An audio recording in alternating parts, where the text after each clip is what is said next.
All right, let's talk about one of the most incredible political miscalculations in modern history.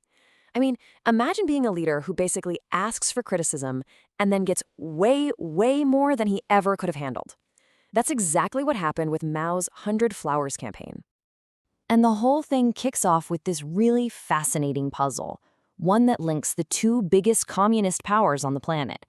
How on earth did a top secret speech in Moscow, a speech nobody was supposed to hear, nearly bring down the leader of China? It sounds wild, but that's what we're going to unpack. So let's set the scene. We're in Moscow. It's February 1956, and something is about to happen that will send tremors through the entire communist world. Okay, so it's been 3 years since Joseph Stalin, the man of steel, died. His successor, Nikita Khrushchev, gets up in front of the Soviet Congress. And what he's about to say, it's supposed to be completely under wraps. But oh boy, the echoes of this speech were going to be heard everywhere. You have to understand, the people in that room were probably just floored. Khrushchev didn't just criticize Stalin, he completely tore him down. He talked about the reign of terror, the brutal way he crushed anyone who disagreed with him, and this massive cult of personality he'd built. I mean, this was a guy who'd been treated like a god for decades, and now his own successor was calling him out. It was absolutely unprecedented. Okay, so you might be thinking, what's this got to do with China? Fair question. Well, back in the early 50s, you couldn't really separate China's story from the Soviet Union's. Their fates were completely tangled up. See, Mao really looked up to the Soviet model at first. He saw what Stalin was doing with his 5-year plans, all that focus on heavy industry, steel mills, factories, and thought, that's it. That's the ticket to making China a modern powerhouse. He was convinced China needed the Soviets to survive. And this relationship was complicated. There was this big treaty in 1950 that, on paper, looked great for China. They got much-needed cash. They got Soviet experts to help them industrialize. But, and this is a big but, it was a real double-edged sword. Those loans, they had super high interest. The Soviet experts, China had to pay their full salaries. They even had to hand over most of their gold. So yeah, they were getting help, but it was creating this feeling of being, a junior partner, maybe even a little bit exploited. So when Khrushchev started attacking Stalin, it wasn't just some historical debate about a dead guy. For Mao, watching all this unfold from Beijing, this felt personal. This felt dangerous. Think about it. The things Khrushchev was slamming Stalin for, ruthless suppression, tactics of terror, building a cult of personality, weren't those things Mao was doing too? The parallels were just staring him in the face. And that's the scary part for him, right?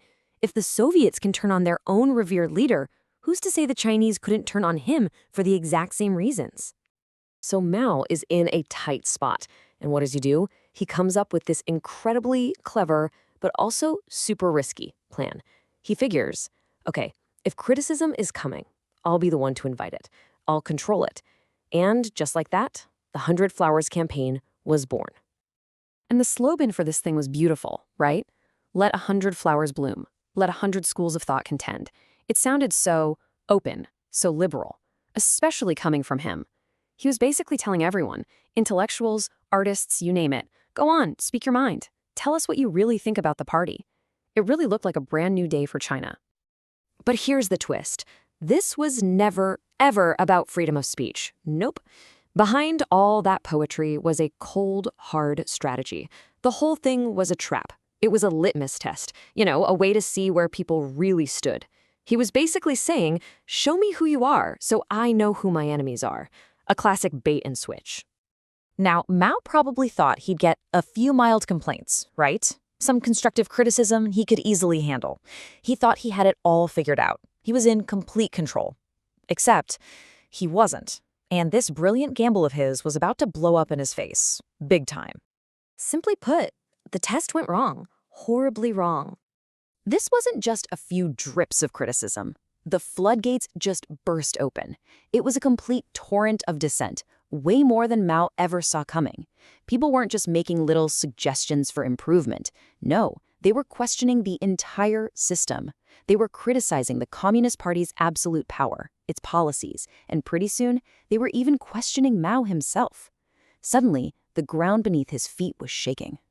So with this crisis exploding, a crisis he literally created, Mao fell back on the classic authoritarian playbook. What do you do when you feel threatened? You shut it all down. The period of openness was over and a brutal crackdown was about to begin. And you can see the whole shilling strategy play out in 3 simple steps. First, you invite the criticism. You encourage people to speak out. Then, step 2, you sit back and take notes. You identify exactly who your critics are. And finally, step 3, you get rid of them. You purge them. The 100 flowers he invited to bloom, they were cut down almost as soon as they broke ground. The end result was devastating. Hundreds of thousands of people, mostly intellectuals, were branded rightists. They lost their jobs, they were sent off to labor camps. That tiny window of openness slammed shut. And Mao's power? It was cemented once again, not by winning any arguments, but by sheer overwhelming force. And that leaves us with a really big, timeless question, doesn't it? The whole story is this powerful reminder of the fundamental conflict between total control and real freedom of speech.